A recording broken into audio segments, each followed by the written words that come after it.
Hello everyone, welcome back to the channel. In today's video, I'll show you how to make a logo in Canva step by step.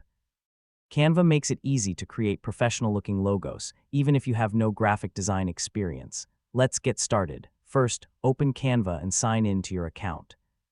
On the home page, click Create a Design and search for Logo. Select the Logo Design option to open a new blank canvas. Now you can either start with a blank design or choose one of Canva's ready-made logo templates. Templates are a great starting point because they already include professional layouts that you can customize. Once you've selected a template, click on the sample text and replace it with your own business name, brand name, or channel name. You can easily change the font style, font size, text color, and alignment using the toolbar at the top. Next, open the Elements section and search for an icon that matches your brand or business. Canva has thousands of free icons and graphics. Click the icon to add it to your logo, then resize and position it where you want. You can also customize the colors of your logo to match your brand identity. If your selected icon supports color editing, simply click on it and choose a different color from the toolbar.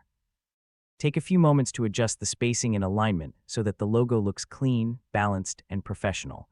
A simple design is often the most effective, so avoid adding too many elements.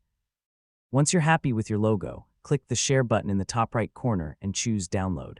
Select PNG for high-quality image output. If you have Canva Pro, you can also enable transparent background to create a logo without a background, which is useful for websites and branding.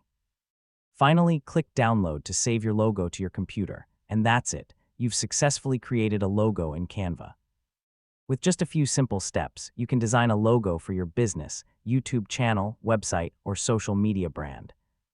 If you found this tutorial helpful, don't forget to like this video, subscribe to the channel, and turn on notifications for more Canva tutorials and tech guides.